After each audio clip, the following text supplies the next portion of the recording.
ta bàប្រពន្ធខ្ញុំដើរលេងម្ដងធ្វើខ្លួន1ម៉ោងតើគួរធ្វើដូចដាច់កុំឲ្យប្រពន្ធខ្ញុំធ្វើខ្លួនយូរពេកឧទាហរណ៍ចេះបើប្រពន្ធខ្ញុំធ្លាប់ជួបខ្ញុំមានប្អូនម្នាក់វាមកលេងខ្ញុំវាមកលេងខ្ញុំណាប្រពន្ធវាមកតែយើងនាំគ្នាទៅបាយមនុស្សជាង10នាក់សិតតែភ្ញៀវចុយម្ដាយឯងទៅបាយទៅអង្គុយកន្លែងស៊ីបាយឡើងមកសន្ទុះឃ្លានគ្រប់គ្នាប្រពន្ធវាអត់ទាន់ចាញ់ពីផ្ទះខ្ញុំទេនៅតែងខ្លួននៅឡើយហើយប្តីហ្នឹងគេខំប្រឹងសុំទោសមិត្តភក្តិដទៃហ្នឹងសុំទោសអូនតិចទៀតមកដល់ហើយមនុស្សប្រុសខ្លះគេធ្វើអញ្ចឹងហើយចុះបើចំពោះតាវិញចម្លើយដូចតទៅបើប្រពន្ធត្រូវការ1ម៉ោងតែងខ្លួនណាប្រាប់ប្រពន្ធថាអូនយើងទៅស៊ីការគេចាញ់ពីផ្ទះម៉ោង6ល្ងាចណាម៉ោង6ល្ងាចចាញ់ពីផ្ទះយើងទៅស៊ីការគេអូនធ្វើម៉េចទៅចុះតែត្រូវរៀបចំខ្លួនឲ្យម៉ោង6ល្ងាច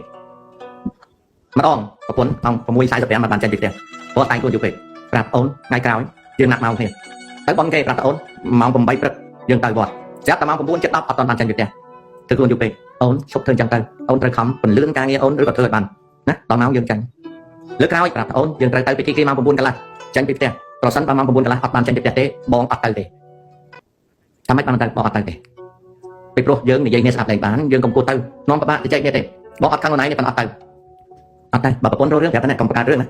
អត់ទៅទេអត់ទៅហ្មងលើកទី4ប្រាប់ថាអូនម៉ោង7យប់ត្រូវចាញ់ដំណើរផ្ទះម៉ោង7យប់គឺចាញ់ហ្មងអបប្រមាថាប្រពន្ធអត់ហើយបាត់ឡានទៅបងទៅពិធីគេទៅកុំខ្វល់ទុកឲ្យនៅផ្ទះទៅកាត់វាតែ3 4ដងទេវាត្រង់ហើយកន្ទុយមកអាសត្វប្រពន្ធមិនបានហៅសត្វប្រពន្ធពីព្រោះវាអត់ចេះស្ដាប់ខ្មែរយល់ហើយចាដំបូងយើងចាត់ទុកថាប្រពន្ធប៉ុន្តែវាអត់ចេះស្ដាប់ភាសាគ្នាអានេះហៅសត្វប្រពន្ធបាត់ឡានចោលទេទៅលេងផ្ទះម៉ែក្មេងឬទៅលេងផ្ទះពួកម៉ាអូនម៉ោង7យើងចាញ់ទៀតនេះអូខេយ៉ាងយូរ7កន្លះចាញ់នៅញ៉ាំញ៉ោចាញ់ពេកបាត់ឡានចោលឲ្យខ្មាស់គេតែ3 4ដងស្បាប់5ទៀតមិនពេញចិត្តលេងឡានទេចោលប្រពន្ធតាក៏តាធ្វើអញ្ចឹងដែរតាទៅចាំនៅនឹងឡានប្រាប់ឲ្យលឿនយើងបន្តិចតួចអត់ប្រកាន់ទេយើងបន្តិចបន្តួចអត់ប្រកាន់ទេយូរពេករឿងឥឡូវអញ្ចឹងចម្លើយទៅកាន់ក្តីពិសិដ្ឋដំបូងយើងបបួលទី2បបួលទី3ដាក់ម៉ោងទី4នៅតែបបួលទី5ដាក់ម៉ោងទី6អត់ទៅហ្មងចង់ស៊ីតាយៈក៏អត់ទៅដែរចង់ទៅបនម៉ៃក្មេងងាប់ក៏អត់ទៅដែរអត់ទៅដេកផ្ទះអត់ទៅដល់កន្លែងគេយឺតឡើងពេកមានម៉ូតូមានឡានទៅចោលបណ្ដោយស្រួលកាច់ណាស់មនុស្សអញ្ចឹងខ្ញុំមានប្អូនមួយប្រពន្ធវាគេស៊ីបាយឃ្លានគ្រប់គ្នាមិនហ៊ានលើកម្ហូបប្រចាំស៊ីទាំងអស់គ្នានៅរេស្តូរ៉ង់ណាថ្ងៃក្រោយប្អូនបងខ្ញុំចង់មកលេងខ្ញុំឈប់ឲ្យមកផ្ទះពីព្រោះខ្ញុំខ្លាញ់មីហ្នឹងខ្ញុំខ្លាញ់មីមួយហ្នឹងខ្ញុំឈប់ឲ្យមកមិនដឹងទៅដួយអីគ្នាគេ4 10នាក់គេទៅស៊ីបាយរេស្តូរ៉ង់ឯងណានៅបកាច់នៅហ្នឹង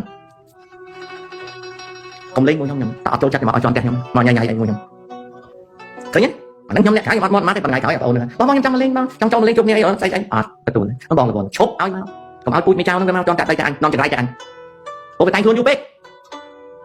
ហើយមុខវាដូចកូនឆ្កែប្រាំងអញ្ចឹងអូយសក់គេផំឡើងទៅលើអីធ្វើដល់